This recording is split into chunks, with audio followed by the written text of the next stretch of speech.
I'll see you guys in the dark.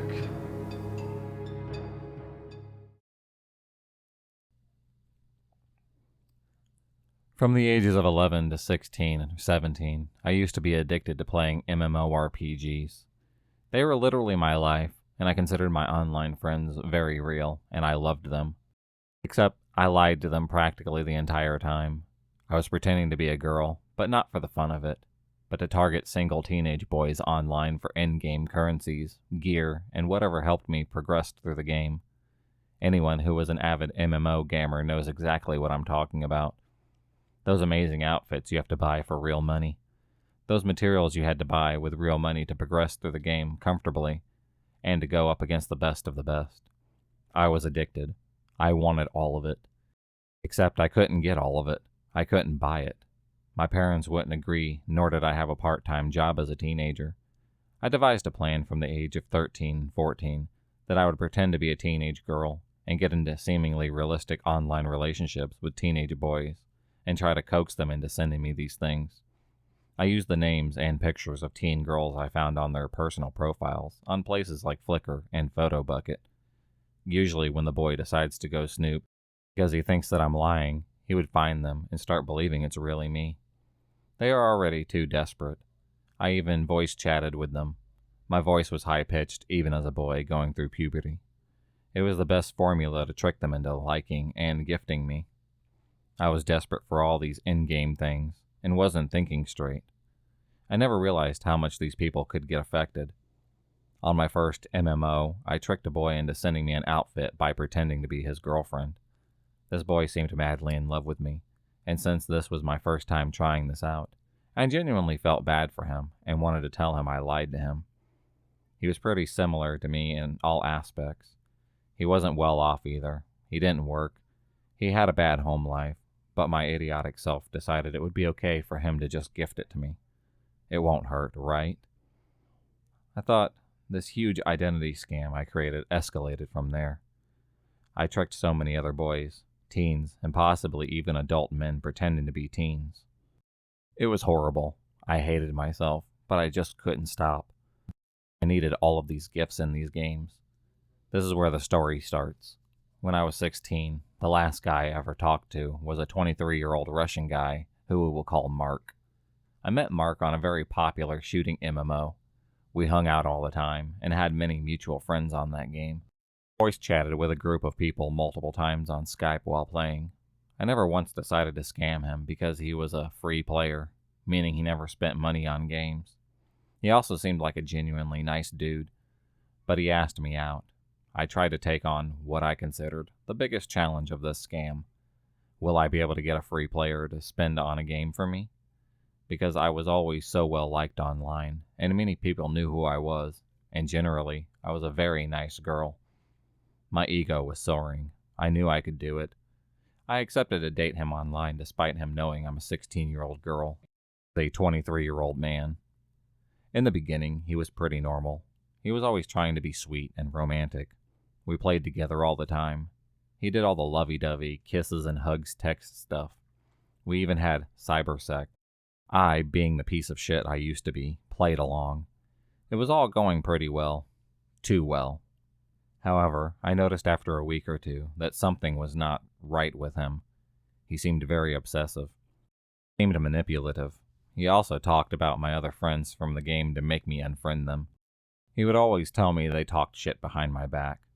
He would call them sluts, skanks, whores, and many other horrible names. He would even send proof, which I later found out was photoshopped, from in-game text chats, which disappear so you can't ask said friend to send proof she didn't say what she said. He absolutely despised any guy I ever talked to when we're playing in a public game match. I stupidly went along with it. I didn't want him not to trust me, so I can get what I wanted. Then the perfect moment came for me to make Mark send me gifts. I had to do it. This new outfit the game introduced was too bomb to pass up. I started off by telling him the new game update was pretty cool, and we talked about it for a little while.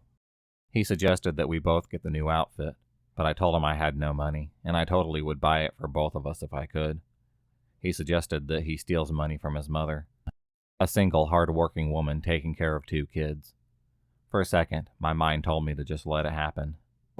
This was when I immediately snapped out of it. I felt horrible. I wanted out. I couldn't believe what I was doing. Was I really about to tell Mark to go steal money from his mom, who was struggling to pay bills? I couldn't let that happen. I decided to log off immediately and shut down my laptop to rethink what I've done all these years. Many of these guys weren't in well-off families, but were probably using or stealing their parents' money. I couldn't stop pondering about this all day. The next day I logged back into Skype at night and was immediately slammed with walls and walls of texts from Mark asking me where I went, why I wasn't answering, how I'm such a slut who went to talk to another guy I know, and many other similar things you hear nice guys say to girls that give them a chance, then flake on them for being weird. I was sick to my stomach. I hated myself, and I hated Mark. I tried to play it off and say my electricity cut off the entire day. He didn't believe it. He didn't want to believe it. I immediately told him I wanted to break up with him. Things took a turn for the worse. He voice called me, and I picked up. He was hysterically crying and shouting at me. I tried to remain calm and tell him I didn't want to play games anymore. I told him I was getting more depressed than I already am, and I felt my addiction to games wasn't helping me, and that I should go out and see the world more. Which was all true, outside my fake persona. He started shouting at me some more, calling me all sorts of names. This 23-year-old Russian man was threatening what he perceived to be a 16-year-old girl. Everything he said started to get worse. He started talking about how I ruined his life. He told me he will commit suicide if I ever left him, which I thought could possibly happen because he was a cutter. I started crying and told him not to. We got into a heated argument, and I could hear him throw stuff around and break things. I was still crying when I told him I had to go because my parents want me to do something. He told me not to leave, or he will end himself right there and now. He turned on his camera and put a razor to his wrist. I saw all the old cuts on his arms. I was in fear. He couldn't see me, but I was stuck there watching a man threatening to cut his wrist alive on cam, all because of me. All because I decided to trick him into buying me gifts. All because of my fake identity and fake relationship. I threw up in the garbage bin in my room. I quickly told him I had to go. I immediately quit Skype and closed my laptop. I cried in my room the entire day, realizing karma finally got me, and this is what I get for scamming people.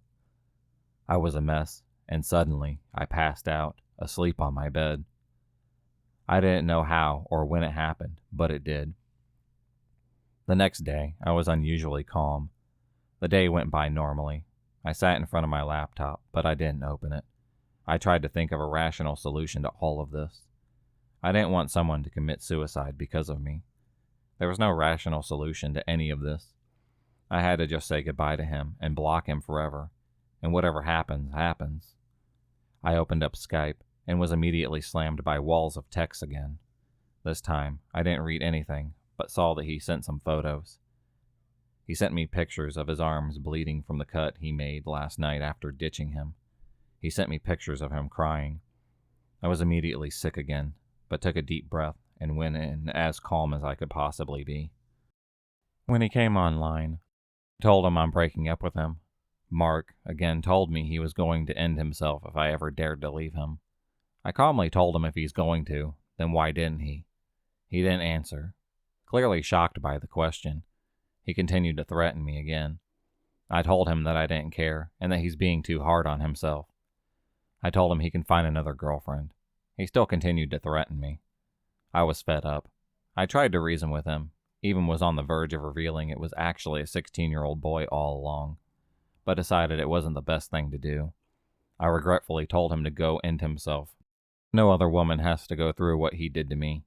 Then blocked him and deleted him. Deleted my Skype and never logged back on. I did see him online a few times on the game that I played. He tried to contact me again, but I ignored him. He deleted me off of his friends list in-game, and we never chatted again. I stopped pretending to be a girl and told all of my friends I was a boy all along, and apologized profusely. The girls felt betrayed because they really trusted me. Most of the boys who I led on felt betrayed because they liked me, but none of them made a big deal out of it in the end. I realized how much of an asshole I was at the end for even coming up with this plan, but decided I wasn't as much of an asshole as a 23-year-old man who threatened to end himself live on cam in front of a 16-year-old girl who was trying to break off a pedo-abusive relationship. Fuck you, Mark. If you're reading this, I hope I never see you or hear from you again. Okay, this happened a few years ago, around early December. I was playing a mobile game for around 3 months prior. It's a medieval war type game where you level up your castle to get stronger troops and better defenses as you upgrade your buildings. It also features invading other castles after you played for more than 7 days. Because you're a newbie, Protective Shield will wear off by that time. There are alliances formed where other players team up and work together on events. You can also edit your profile and change your picture. Global chat, alliance chat, and private chat are easily accessible to everyone. I got into a server a month later than others. I discovered the game from an ad, and it was based off of one of my favorite series. And since I played similar games before, I adjusted quickly and was recruited by one of the top alliances, which was also kind of infamous for its members being a bit too friendly with female gamers. I did use my own photo in my profile, but my hair was covering half of my face, and I had an anti-dusk mask on. Only my left eye was clear on that photo, and yet they still invited me in. I'm not gonna lie, I had thought that I might run into some pesky guys, but I still accepted anyways. It was just my third day playing, and I need all the resources I could get to strengthen my castle. And getting into alliances is a surefire way to get those donations early game. Besides, every alliance is bound to have their rotten crops. Most of them were pretty okay. The leader was really helpful, and while he would tease the girls sometimes in chat, he would stop when we tell him to, or when he would sense we were getting uncomfortable. There were a handful that were just straight up thirsty jerks. One guy said that this girl was inferior to him. Another said that he'll give endgame currency to a girl who sex chats with him. And what practically ticked me off was this dude claiming that I was his property. Even going as far as to spam the global chat to warn other players not to try to flirt with me or else he will destroy them. Sheer idiocy. He's a wallet warrior, meaning a person who buys in-game app purchases. That also means free players like me can't exactly fight back at him and expect to leave a dent on his castle. The leader sent me a private message and apologized on his behalf. Told me he can't exactly kick the jerk out of the alliance since he was a valuable player, despite his insufferable behavior. The most I could do was block him and hope he stays in the alliance so he wouldn't attack me. He didn't, but instead he made dummy accounts and constantly sent me private chats. I was getting pissed with repeatedly blocking his accounts that I finally conceded to his condition for him to stop spamming mails. That is for me to unblock his main account. For several days, he didn't talk to me that much, and when he did, he was actually polite. The leader told me he must have turned into a new leaf. I wasn't convinced, but I didn't shut him out. That was where it really got bad. Thinking back, I may have been a bit careless when I was talking to other players. There were female players, and I quickly bonded over and made friends.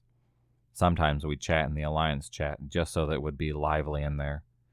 The conversations were random, but there were snippets where we wrote out our information, not the specifics, but I clearly remember saying my birth country and which school I attended. But the city, the street, the exact address, I didn't spill it. So it was the first week in December when a Christmas event was held in the game. By that time, I was not bothered by the jerk, and we would even hold civil, albeit short, conversations. I was talking with a female player when he typed in alliance chat. My in-game name, do you like flowers? It was a random and sudden question, but I decided to answer. Yeah, I guess. A few seconds later, his message popped up. Then do you like surprises? Again, I wasn't sure where this conversation was going, but I didn't want to appear rude. Pleasant ones, yes. My friend had to go offline, so she said goodbye and sent me a virtual hug, since we can't hug for real. It just sort of became a greeting for the girls in the alliance chat. I almost forgot about the jerk, but then he wrote, you'll be moved to tears soon. You'll see. I'll give you more than virtual hugs. I was positively weirded out by his words, so I made an excuse and logged out of the game. It was nearing school break, and classes were pretty chill. so I was just hanging out in the library to have some peace and quiet. But then, one of the working students, who was a close friend, tapped me on the shoulder. A quizzical look on his face. "Hey, did you snag yourself a boyfriend without telling me?" "What? Why would you say that?" I asked, not yet seeing the connection at the time. "There was a bouquet of flowers sent to you. It's in the department office right now." That was where it all clicked. All the random questions, that creepy endliner, he found me. I was panicked so bad, to the point where I had to go to the clinic and skip the rest of the classes. I didn't accept the flowers. I didn't even want to see it. When I was asked what to do with the bouquet, I told them to just throw it away. My username didn't even have any relation to my real name, and when I was asked for my name, I only gave them my nickname. It really creeped me out how this jerk managed to find me. I was scared out of my wits, and chatted the leader about it. He too was shocked at this. He then sent me screenshots of their conversation, of me, to which the jerk was doing most of the talking. The leader was sending clipped dismissive responses, but the jerk didn't seem to notice. He was too immersed in his fantasies, horrible thoughts that still make my skin crawl to this day. I told him I'm quitting the game and to apologize to the Alliance on my behalf. I didn't want the others to worry, so I had to make the leader tell a lie that I was getting too busy with my studies, that I had to stop playing. I don't exactly know how he tracked me down, but I spent the rest of the semester fearing for my life. I didn't go anywhere alone. Heck, I rarely hung out with my friends. Fortunately, they understood after I told them my situation. I graduated from paranoia clinging on my back. But even now, I couldn't get myself to play a game similar to the one where I unluckily met him. I was also extra wary to guys, especially to strangers. After that flower incident, I didn't get any more surprises from him. I hope it stays that way. And as far as for that jerk, I hope the Alliance leader took care of him for me.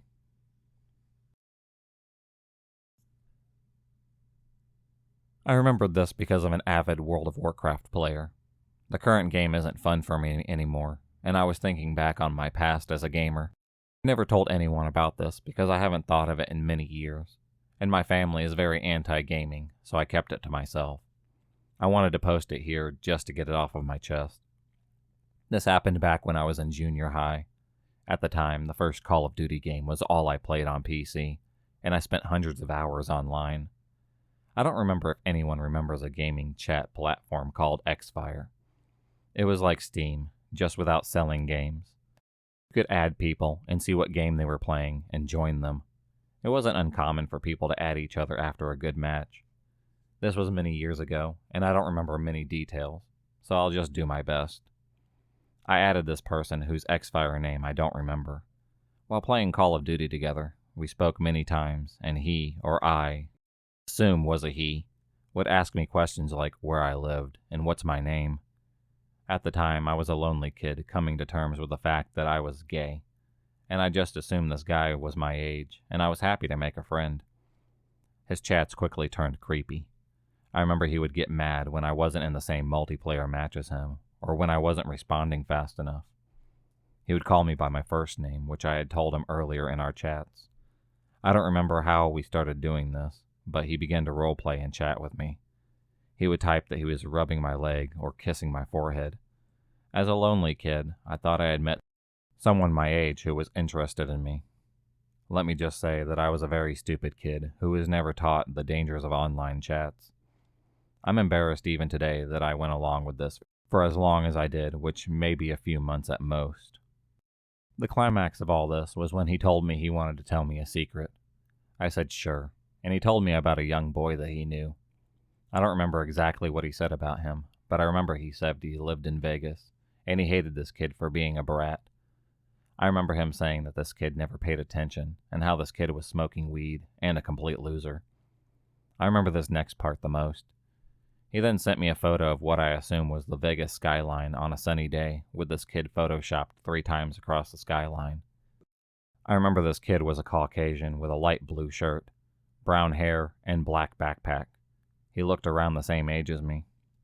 I remember being creeped out by this, and when he logged off, I deleted him from my friends list. The next day I had a request from him, and being a stupid kid, I re-added him because I was so desperate for any connection. I immediately regretted it when he messaged me that we were over, and he used my name again. Finally, my kid self had enough, and I deleted him for good and blocked him. The picture he sent stayed on my computer until we got a newer one. I do remember clicking on it a few times after this, and just feeling creeped out. Again, my family was very anti-gaming, so I knew if I told my mom, she would never let me online again, so I kept it to myself all these years, and didn't think of it again until recently. I just wanted to get this off of my chest and tell someone. Looking back, I can't believe how stupid I was, and how desperate I was that I ignored so many red flags just because I wanted a connection. That damn sure wasn't a kid I was talking to, and I feel sick thinking of who the hell I was really talking to. If you enjoyed this video, please subscribe, like, and hit the bell for notifications on future videos, and become a stalker of the night, and I'll see you next time.